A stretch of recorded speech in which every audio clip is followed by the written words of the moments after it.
Bonjour, je suis Jean-Christophe Bailly, merci à tous d'être venus si nombreux. Alors on va parler aujourd'hui de Dual Universe, The First Online Virtual Reality Civilization, ça c'est un titre ambitieux, hein.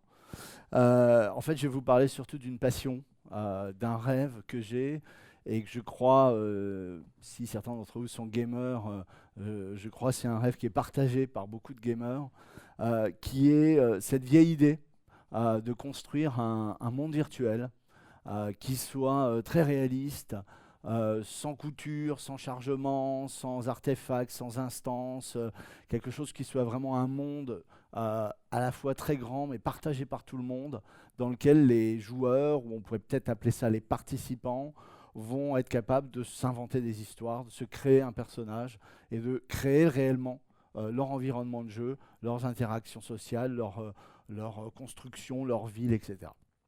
C'est incroyablement ambitieux et c'est pas nouveau. Bon, là, j'ai pris un livre, je sais pas qui parmi vous connaît ce bouquin, par exemple, c'est intéressant de voir. Et c'est pas très connu en France, mais c'est un gros best-seller je veux dire, en Angleterre, aux États-Unis. Spielberg est en train de l'adapter, je crois, en film. Ça raconte une histoire de monde virtuel, mais j'aurais pu prendre Matrix ou beaucoup de films ou de livres qui jouent avec cette idée, hein, de nous plonger dans une réalité alternative très, très réaliste. Alors on est bien sûr sur le créneau des MMO. Dual Universe, c'est d'abord et avant tout un jeu vidéo. En termes de positionnement, on est quelque part à la croisée de EVE Online, de Minecraft, ce genre de jeu. Vous allez voir pourquoi tout de suite après.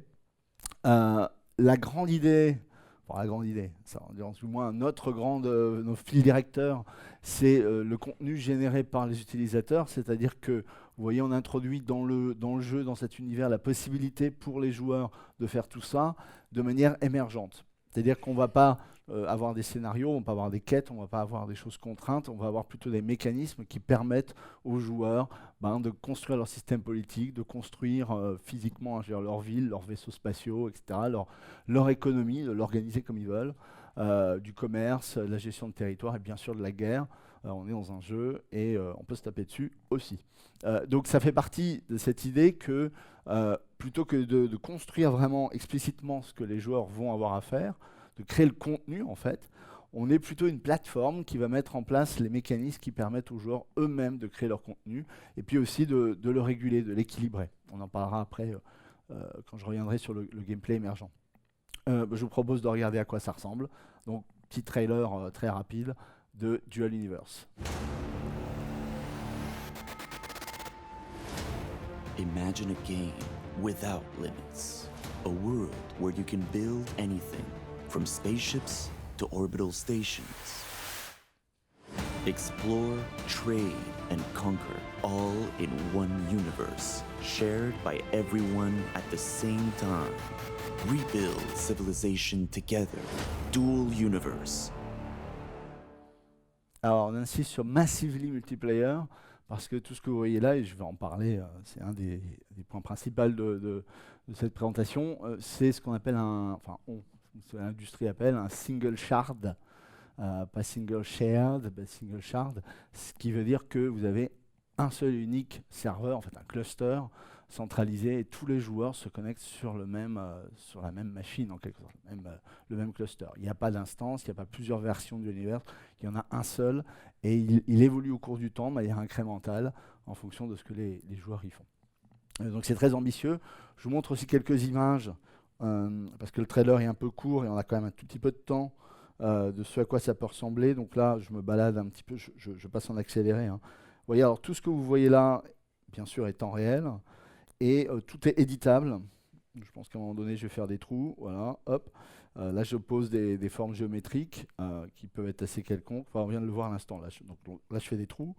Vous voyez l'idée aussi, c'est le point de départ, hein, pour les joueurs. Fondamentalement, ils vont collecter des ressources en minant, c'est-à-dire en récoltant les matériaux qu'il y a dans le sol des planètes. Ça, c'est la planète de départ, qui s'appelle Aliot. Tout le monde démarre du même point, d'ailleurs, c'est une particularité. parce que notre technologie le permet, qui est l'Arkship, dans lequel tout le monde est arrivé, etc. Vous voyez cette station orbitale ici, c'est un laser, je peux vous montrer, elle fait à peu près 8 km de long, c'est absolument monstrueux. Il n'y a pas vraiment de différence en réalité technique entre les planètes et les vaisseaux. C'est géré de la même manière. Donc en fait, cette planète, c'est un énorme vaisseau qui doit faire une vingtaine de kilomètres de diamètre. Elles sont un peu plus petites évidemment que des vraies planètes. Enfin, évidemment, pour des raisons de gameplay et aussi des raisons techniques. Mais c'est quand même très confortable, hein, il y a de la place. Et vous voyez tout ça là, en temps réel. Et donc, bon, là, je suis tout seul, mais il peut y avoir, on va voir quelques vidéos tout à l'heure, pour l'illustrer, il peut y avoir des milliers de personnes qui se baladent, etc.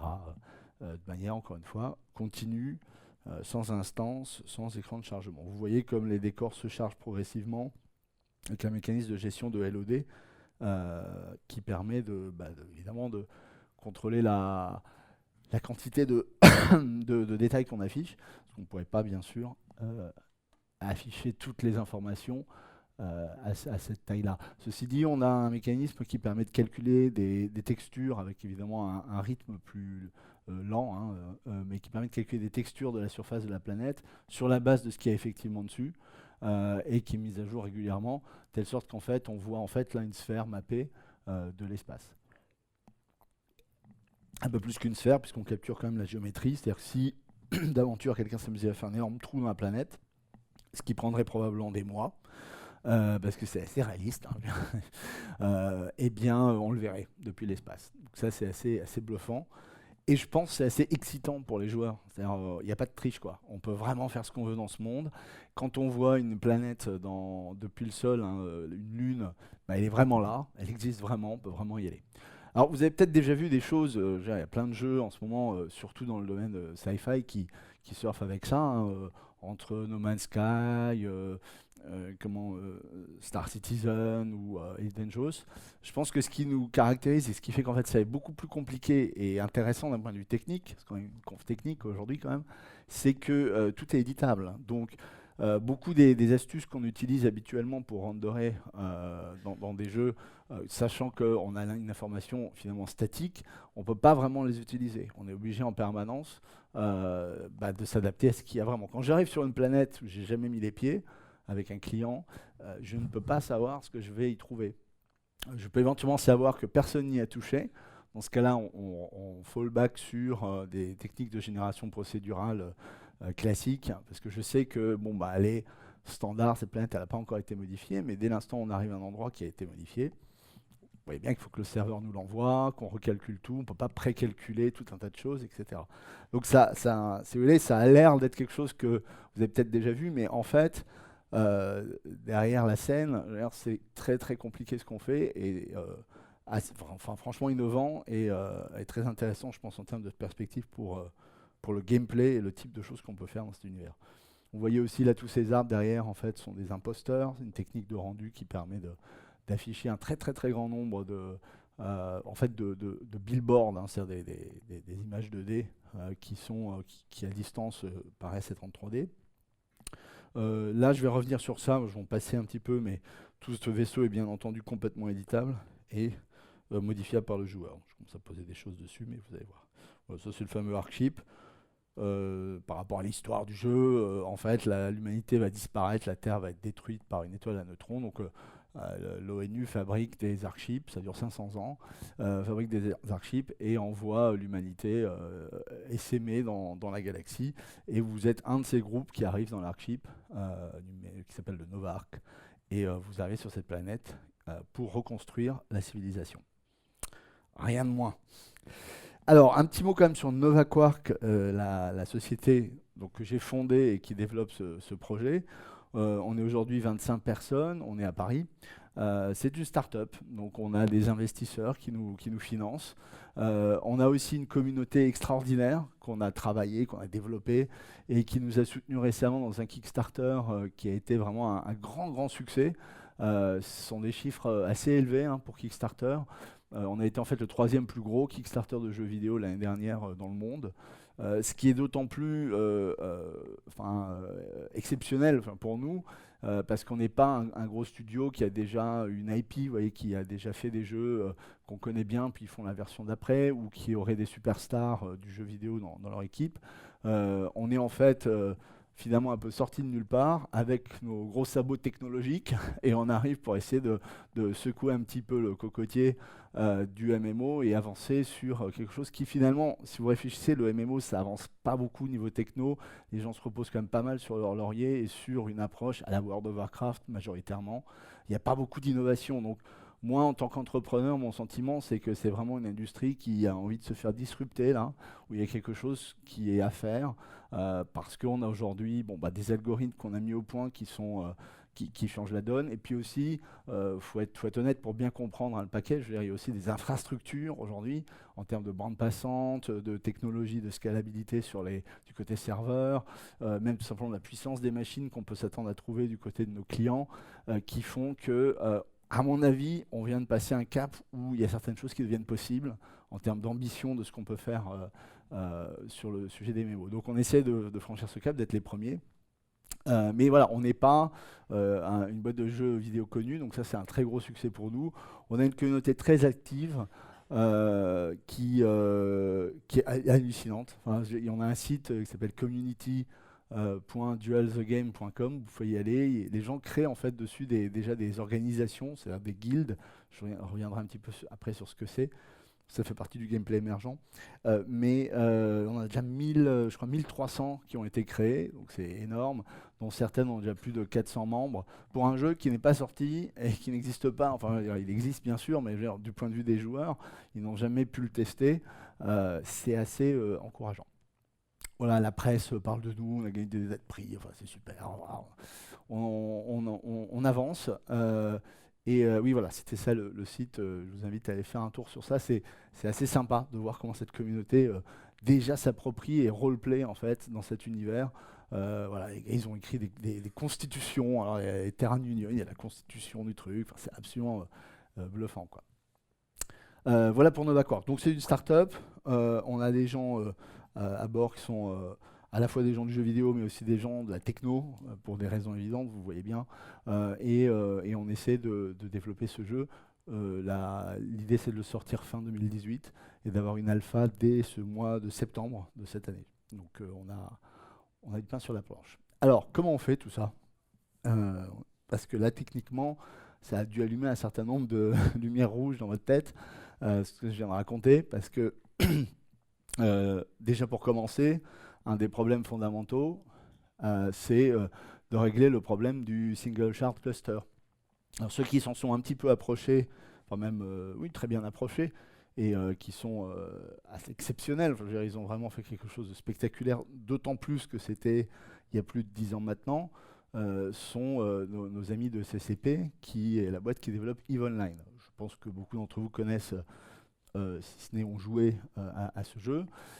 Et donc leur approche, eux, c'est un single shard avec une seule réalité, mais vous avez une division de l'espace statique en système solaire, grosso modo, qui est telle que quand une zone est full, étant donné les capacités de leur serveur à un moment donné, ça continue de grossir au fur et à mesure des avancées techniques, mais il y a toujours une limite.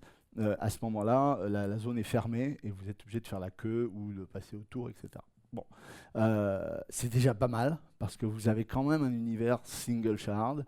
Vous avez quand même des marchés, par exemple des marchés financiers dans le jeu qui sont en fait globaux. Donc tout ça est assez important et fait que EVE Online est quand même à part dans le monde des MMO et assez exceptionnel. Vous avez beaucoup de choses qui se passent au niveau émergent dans ce jeu qui sont très spectaculaires. Mais néanmoins, bon voilà, ça reste... si on prend ce modèle-là et qu'on dit par exemple que l'unité d'espace, c'est les planètes, on va avoir des planètes sur lesquelles on peut avoir quelques milliers de personnes simultanément, 2, 3 000, 4 000 peut-être, si on est très très fort, et après c'est fini. Donc ce modèle-là, il ne va pas fonctionner pour pouvoir avoir ce que je vous ai montré tout à l'heure. Et on va plus loin, je vais vous montrer une vidéo qui explique le concept. Mais c'est le problème. Alors, le problème principal, c'est qu'ils avaient 100 000 personnes dans le jeu. Qu'est-ce qui se passe s'ils s'amusent à tous se rassembler dans la capital city en même temps? Voilà, c'est ça le problème. Hein. Donc, fondamentalement, c'est ça qu'on essaie de résoudre. Et puis vous avez cet autre volet dans les grosses technos qui sont derrière tout ça, qui est on appelle le moteur planétaire, moteur voxel planétaire, c'est-à-dire cette techno qui permet à la fois de modifier l'environnement comme vous voulez, mais en même temps de propager dans les niveaux de détail vers le haut les modifications que vous faites, de telle sorte que si vous faites un trou qui est suffisamment gros, au bout d'un moment, à un niveau de détail élevé, quand vous regardez de loin, bah, il apparaît. D'accord ? Et tout ça de manière efficace, de manière centralisée sur le serveur, de telle sorte que quand vous êtes en train de faire des trucs, creuser, etc., les gens autour de vous le voient aussi. Donc vous voyez, on va bien plus loin finalement que le problème de base, on va dire, qui est le problème de la mise à jour des positions des différentes entités du jeu, hein, ou des tirs, etc. On a tout ce problème de synchroniser finalement l'environnement physique, sachant qu'il est totalement modifiable. Intéressant. Alors, il y a des choses qui... Enfin, on s'est basé sur des technologies quand même assez connues, bien connues même, sur les technovoxels. Je vais en parler dans un instant. Mais on a dû quand même ajouter toute cette couche, on va dire, serveur d'interaction dont je viens de vous parler. Donc ça, c'est les deux grosses technos. Alors, on peut regarder une petite vidéo qui explique le concept de ce qu'on appelle le Dynamic Space Splitting. Voilà le concept. Vous avez en fait ici des points, c'est des joueurs qui sont en train de se rassembler et leur densité augmente. Est-ce que vous voyez chaque cube que vous voyez là, pour simplifier grossièrement, c'est en gros une machine, un serveur physique. Et donc l'idée, c'est que quand la densité augmente, vous voyez qu'on subdivise récursivement l'espace, donc c'est un octree, en zones de plus en plus petites, de telle sorte qu'en fait on mobilise plus de machines là où il y a plus de monde, de manière complètement fluide et dynamique. C'est complètement shieldé, enfin fermé du côté du cluster. Le client il parle toujours la même IP, il n'est pas au courant qu'il se fait rebalancer, mais il y a cette capacité à distribuer la charge là où on en a besoin. Et vous pouvez avoir un gros bout du système solaire dans lequel il y a un Gugus qui se balade. Bah, il y aura un serveur qui s'occupe de tout le système solaire pour toutes ces personnes un petit peu éparpillées. Donc c'est très efficace en termes d'utilisation des ressources, puisque bien sûr en réalité une machine physique sert plusieurs zones à la fois, évidemment. Donc on est capable d'exploiter toute la puissance dont on dispose. Et vous voyez ici un deuxième aspect qui est crucial, c'est que les gens qui sont le plus loin de vous, on les met à jour moins fréquemment. C'est pas original, mais on le fait de manière très efficace.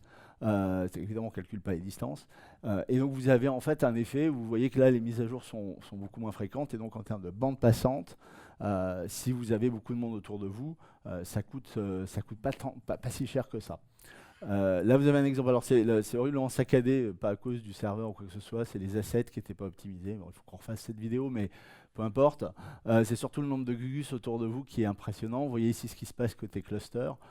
Et vous avez de l'ordre de, je crois, 1200 personnes autour de vous, tranquillement. Et évidemment, la propriété qui est intéressante, c'est que les gens qui sont proches de vous sont fluides, updatés 10 fois par seconde. C'est juste les types qui sont un peu plus loin là, qui sont moins accurate. Et donc, comme on ne fait pas un FPS qui a pour but d'être très exact sur position avec des trucs de sniper, on n'a pas cette approche-là. On a simplement une approche de lock and fire. Quand vous allez tirer sur quelqu'un, vous le verrouillez, puis après vous tirez. Et finalement, il y a un lancer de dés qui détermine, avec toutes les caractéristiques de votre équipement, etc., si vous le touchez ou pas. Donc on n'est pas tellement embêté par ça. Il faut bien abandonner quelque chose, on ne peut pas tout avoir, on est obligé de faire des trade-offs. Et le gars que vous voyez là, en fait, il n'est peut-être pas vraiment là. Il est peut-être un petit peu plus loin, etc. Mais globalement, vous le voyez, donc vous avez ce sentiment de foule. Et si la densité augmente, bah, en fait, l'horizon se rétrécit. Hein. Vous voyez un peu moins loin, il y a moins de gens au loin. Et inversement, si la densité s'espace, vous allez voir beaucoup plus de monde, y compris des gens qui peuvent être assez loin. Voilà, et ça... Je pense qu'on ne l'a pas vu souvent dans des MMO, sachant que bon, là on était en train de zoomer sur une petite zone avec des gens, mais on pourrait tapisser la planète de joueurs comme ça, et en fonction de là où je regarde, j'aurai des informations qui sont locales. Donc ça, alors évidemment, le diable est dans les détails. Il faudrait que je passe 2 heures à vous expliquer tous les mécanismes qu'il y a vraiment derrière. Puis de toute façon, je ne le ferai pas parce que c'est notre secret quand même de fabrication. Donc tout ça, c'est grossièrement les idées qui font que ça vous permet de comprendre en fait en quoi on est différent d'un système à base d'instances ou ou même de EVE Online, et comment on peut approcher les problèmes dont je parlais tout à l'heure et faire ce qu'on a ambition de faire. Alors, on est dans une conf un peu techno, donc je vous parle un petit peu quand même de ce qu'il y a à l'intérieur. On a un modèle à base d'acteurs. Donc, je pense que vous connaissez, hein, ça vient du monde d'Erlang. Vous avez aussi une implémentation avec Scala AK. On avait commencé avec ça d'ailleurs, mais en fait, on a abandonné Scala AK parce qu'en réalité, ce qui est un peu particulier, je pense, pour nous, c'est que on a beaucoup de code qui est commun au client et au serveur. Le client est évidemment en C++. On ne peut pas vraiment faire autrement quand vous avez plein de librairies que vous utilisez et notre moteur est en C++. Donc bon, bref, donc client C++, l'affaire est conclue. Et comme on a du code commun entre le client et le serveur, on s'est rendu compte en fait que faire des ponts entre Java et C++ à longueur de temps, c'était quand même pas une bonne idée.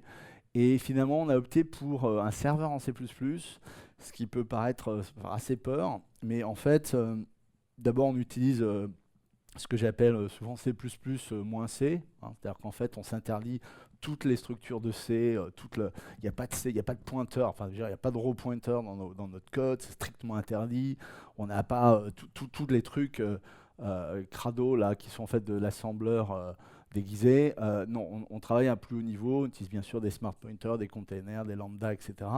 Et on utilise pour la programmation Actor-Based Programming, on utilise une bibliothèque qui s'appelle libcaf, qui est vraiment assez sympa, qui est relativement récente et qui implémente le formalisme Erlang, on va dire, en C++ moderne. Donc vous avez un exemple ici de ce à quoi ça ressemble. Ici, on spawn un acteur qui s'appelle Mirror, donc c'est en fait un acteur qui renvoie ce qu'on lui envoie. Et là, on fait un petit exemple avec Hello World qui va se brancher sur son body, donc sur l'acteur qu'on vient de créer. Et vous voyez que la syntaxe est assez sympathique.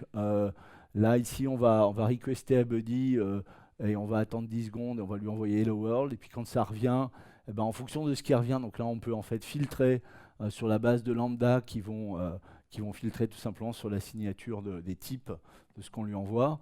Et là, on fait un truc, quoi, genre, on print le machin. Et que fait Mirror?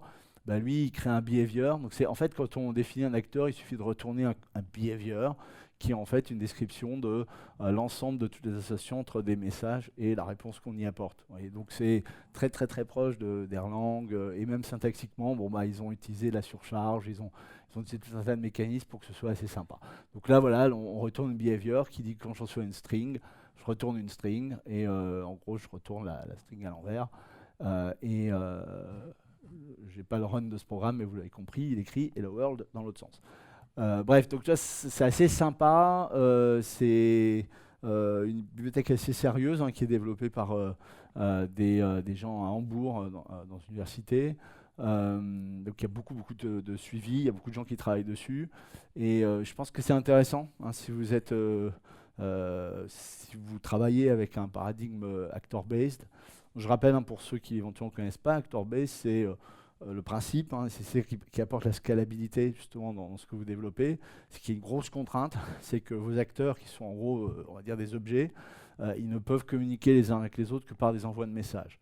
Et il n'y a absolument pas de mémoire partagée ou de quoi que ce soit. Donc chaque objet vit dans son espace et vous êtes obligé de vous envoyer des messages pour faire quoi que ce soit. Alors ça rend tout un tas de choses plus compliquées. Mais cette complexité, en fait, vous ne pouvez pas y échapper parce que c'est le prix à payer pour avoir la scalabilité. Puisque avec cette approche-là, vos acteurs ils peuvent vivre sur n'importe quelle machine. Et le travail de libcaf ou Scala, AK, Erlang, etc., c'est de vous abstraire toute la couche réseau. Vous n'êtes pas au courant de ce qui se passe, vous envoyez des messages, etc., à destination d'un acteur. Peu importe où il se trouve, il le recevra, il répondra. Donc c'est un paradigme qui est très contraignant. Mais du coup, cette contrainte vous apporte une propriété qui est essentielle si vous voulez vraiment faire des systèmes qui scale, où vous raquez des machines et votre truc, il prend la place qu'il faut. Donc voilà, c'est une bibliothèque assez sympa. Je ne crois pas qu'il y ait vraiment d'équivalent en C++, d'autres choses. Donc c'est un peu, si vous faites de l'actor-based programming, c'est à mon avis le passage obligé. Voilà, bon. Donc ça reste du C++, donc on n'a pas, c'est pas comme Erlang, on peut pas swapper du code à chaud et des trucs comme ça. Toutes les applications n'ont pas non plus besoin de cette feature de l'actor-based programming. vous pouvez quand même faire déjà à peu près tout ce que le paradigme propose avec cette bibliothèque. Voilà, je clôt sur ça. Deuxième grosse techno, les voxels. Donc cette techno qui permet d'éditer le monde.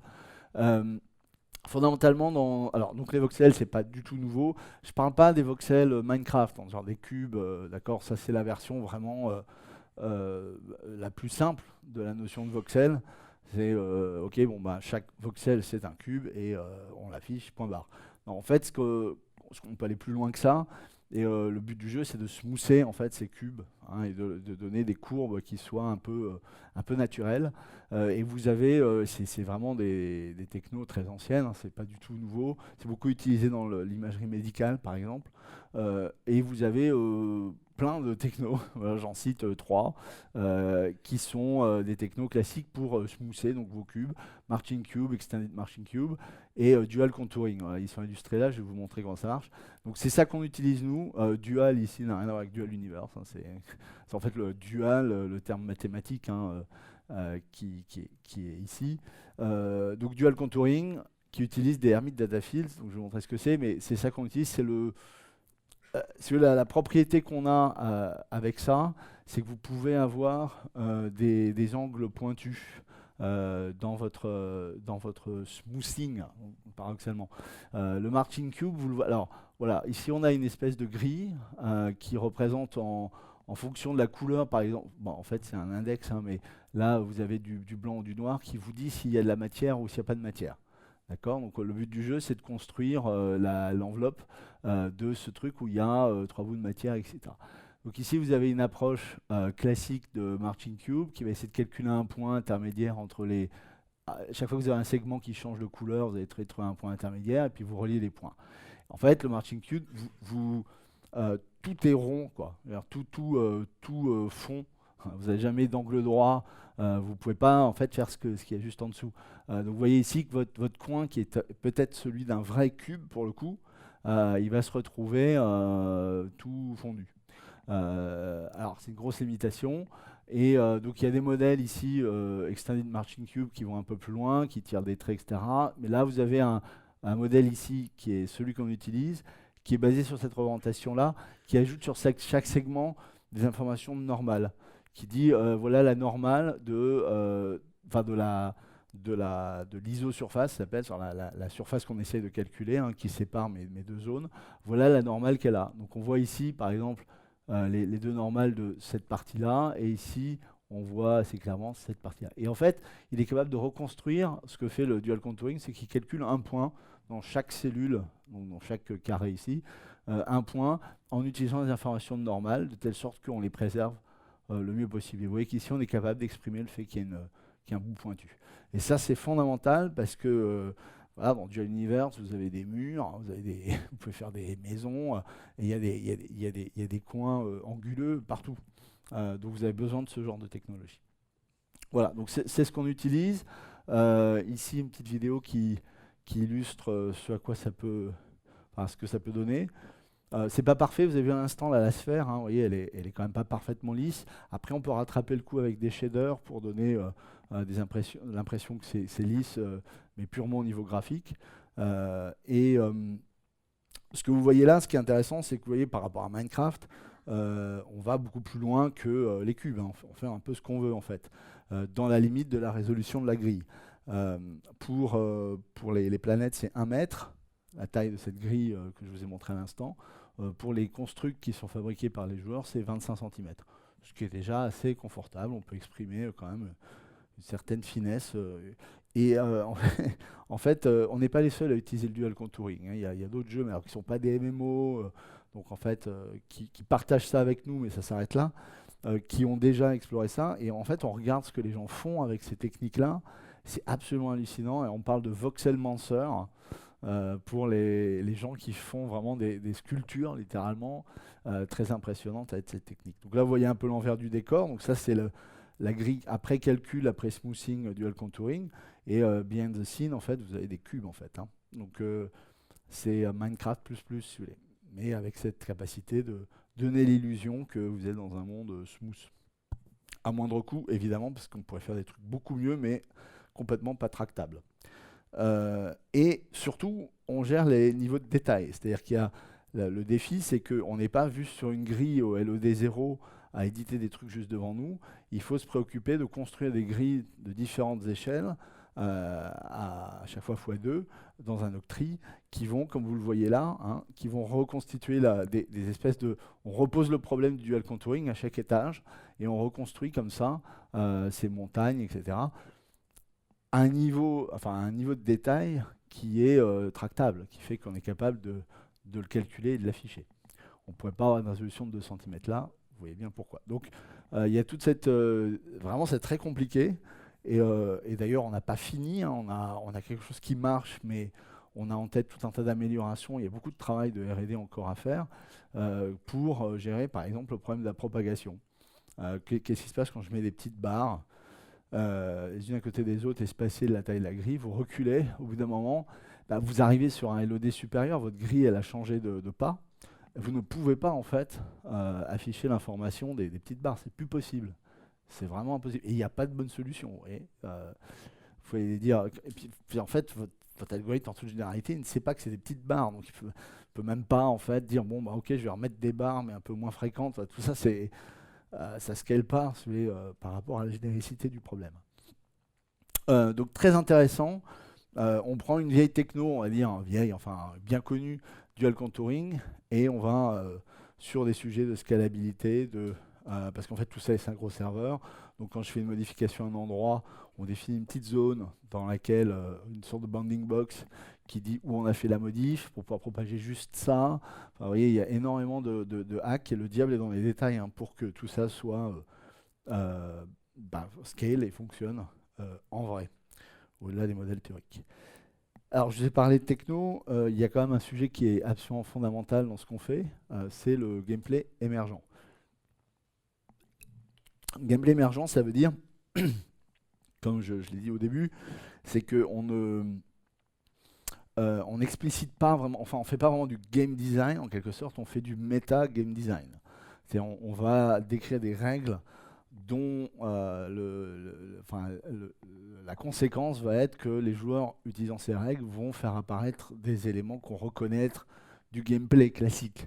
Par exemple, on n'a pas de quête, mais on a dans le jeu l'équivalent d'une espèce de marché du travail, si vous voulez, où une organisation peut dire bon bah voilà, moi j'ai besoin de mineurs pour m'aider à récolter des ressources parce qu'on est en train de construire l'étoile noire. Voilà, donc il y a un job. Et ça, c'est une quête, en fait.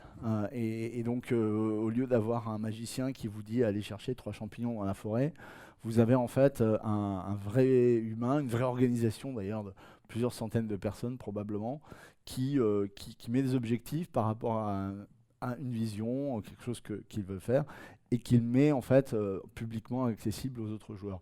Et ça, c'est un principe fondamental aussi qui est que on ne s'attend pas à ce que tous les joueurs soient finalement des entrepreneurs qui aient des grands projets, qui ont envie de construire des trucs. C'est pas comme ça que ça va marcher. Il suffit d'avoir une petite proportion des joueurs qui ont le temps et l'envie de pousser un certain nombre de projets avec ces systèmes type job market, etc., qui permettent en fait de transmettre leurs intentions aux autres joueurs pour que les 95 autres pourcents puissent en bénéficier. Je vous donne un autre exemple. Si vous fabriquez un super vaisseau spatial, vous allez pouvoir le produire en série et puis le vendre sur les marchés du jeu. Et il suffit qu'il y ait un petit nombre de petits génies qui fabriquent des vaisseaux absolument superbes pour que finalement toute la population des joueurs puisse en profiter et que vous commenciez à voir proliférer des vaisseaux plutôt sympas versus des trucs quand même assez moches. Parce que le problème du user-generated content, si vous allez sur un serveur Minecraft open, vous allez voir que c'est quand même pas terrible. La plupart des gens font pas des trucs très bien. D'ailleurs, c'est dur hein, de faire du contenu de qualité. Donc en fait, vous avez besoin de ce mécanisme qui fait que les meilleures constructions vont être sélectionnées de manière complètement automatique par le système. C'est vraiment les joueurs qui décident de ce qu'ils veulent. Alors, je reviens sur un aspect fondamental du jeu que j'ai esquissé mais qu'on n'a pas vraiment regardé, qui est la construction, le fait qu'on peut fabriquer des vaisseaux, des villes, enfin des bâtiments, quoi. Là, ici, on construit un vaisseau en déployant ce qu'on appelle un core unit, qui est en fait le point de départ, si vous voulez, la graine, qui va techniquement, en réalité, quand je déploie un core unit, quand tu veux, vas-y.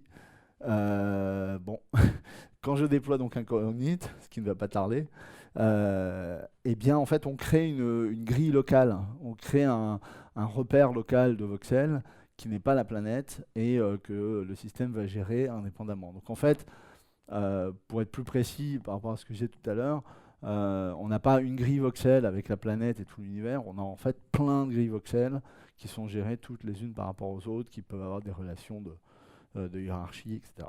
Bon, je vais passer un peu plus vite parce que c'est une vidéo qui est assez longue, mais là en gros on est en train de construire un petit jet fighter.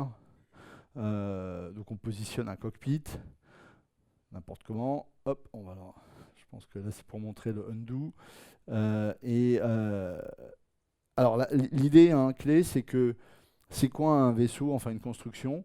C'est une infrastructure voxel qui donne la forme, l'enveloppe, d'accord, le squelette, et par-dessus vous allez coller des éléments qui sont en fait des mèches, vous voyez, assez jolies qu'on essaie de faire et qu'on fait nous-mêmes. Donc là pour le coup on fait du contenu, mais vous voyez, c'est des building blocks, c'est des Lego, et chacun de ces éléments va avoir une fonction.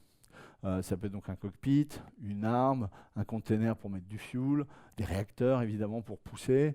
C'est physically based, c'est-à-dire que les réacteurs poussent pour de vrai, et il faut en fait coordonner l'activité de tous ces réacteurs pour que votre truc il s'équilibre et il vole. Et cette activité de coordonner les différents éléments les uns par rapport aux autres, c'est fait avec du Lua. Alors les joueurs peuvent carrément éditer ce Lua s'ils le veulent. Bien sûr, on pousse pas trop loin quand même parce que c'est un peu challenging, mais il y a une espèce d'auto-configure qui va regarder le vaisseau, voir où sont les moteurs et fabriquer un script Lua qui fait qu'il va voler. Donc on a un truc automatique. Après, libre aux joueurs d'aller le modifier, d'aller faire quelque chose de plus, je sais pas, de rajouter un Starbuck effect où le truc il se retourne et le vaisseau là qui arrive derrière nous, il se retourne et il lui fait face pour lui tirer dessus. Ok, ça c'est peut-être une combo avec des réacteurs spéciaux que le truc aura mis. Enfin, on peut faire ça. Ça, je trouve ça assez excitant d'avoir quelque chose qui est finalement open. Donc là, on met un réservoir de fuel. Je passe un peu. Ça a beaucoup changé à vrai dire. Je vous montre là une relativement vieille vidéo, mais conceptuellement, c'est la même chose. Là, on pose ces réacteurs. Quelques éléments dits décoratifs, comme cette petite aile qu'on vient de voir, etc., etc. Et on peut faire de la peinture, on peut colorer les voxels, enfin il y a plein de trucs pour que les gens puissent exprimer ce qu'ils ont envie. Ça c'est des adjusteurs par exemple, c'est-à-dire des petits moteurs qui font un peu pchit pour générer des petites poussées pour pouvoir contrôler l'orientation du vaisseau. Voilà. C'est réaliste sans être trop réaliste, parce que fabriquer un truc qui vole en vrai, faut bosser chez Dassault quoi. Donc il y a une partie suffisamment réaliste en tout cas pour qu'il y ait un challenge.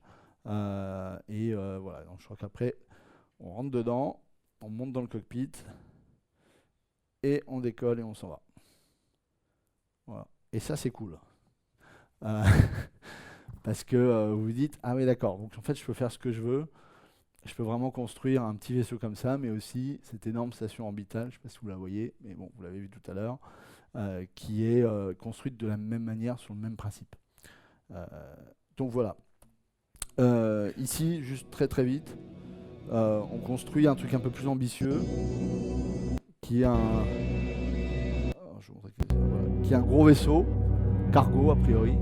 Donc là, on avait 5-6 personnes de l'équipe qui se sont rassemblés pour, je vais baisser un peu le volume, hop, pour construire ce méga ship. Et on le passe en accéléré. Donc la vidéo est un peu longue, c'était vraiment pour les fans. Mais je vous montre ça rapidement quand même pour donner une idée. Voilà. Ça peut être la construction d'un truc un peu... Et ça peut prendre des jours, des semaines, parce que encore là, il n'y a pas la question de l'approvisionnement en matières premières, sécuriser peut-être aussi le site de construction. Il peut y avoir des pirates, il peut y avoir des factions ennemies qui veulent vous attaquer. Tout ça, ça rigole pas quoi. Il y a vraiment un volet très intéressant, très challenging. Et voilà, je vous montre la fin.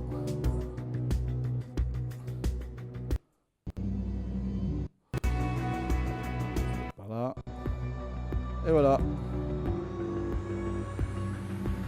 L'astéroïde est aussi fait en voxel, donc il est complètement minable. Enfin, on peut le miner, quoi. Je sais pas si c'est minable, mais on peut le miner. Et voilà. Ok, donc je pense que vous avez compris l'idée de base. Je vois qu'il me reste 5 minutes, donc je vais un peu appuyer sur le champignon. Le scripting Lua, en fait, c'est l'idée d'un point de vue technique, c'est que chaque élément, et les armes, les cockpits, les moteurs, etc. En fait, c'est des objets qui exhibent deux choses, des événements qui peuvent émettre, ça c'est plutôt pour les capteurs, les senseurs, etc. Et puis des méthodes, hein, enfin des fonctions qui sont capables d'exécuter, donc c'est des méthodes. Et côté Lua, en fait, chaque élément va bien sûr être incarné par un objet et va décrire voilà le genre d'événement que j'aimais et voilà les actions que je suis capable de faire. Et vous avez été en mesure de les plugger comme ça dans des slots que vous nommez. Et le cœur d'un DPU, c'est-à-dire la chose que vous pouvez customiser en Lua pour créer un comportement et qui est hébergé dans un control unit, qui est un élément particulier en fait qui sert à stocker le code Lua. Donc le control unit, il est quelque part, vous lui branchez tout un tas d'éléments. Chaque élément apparaît, est branché dans un slot.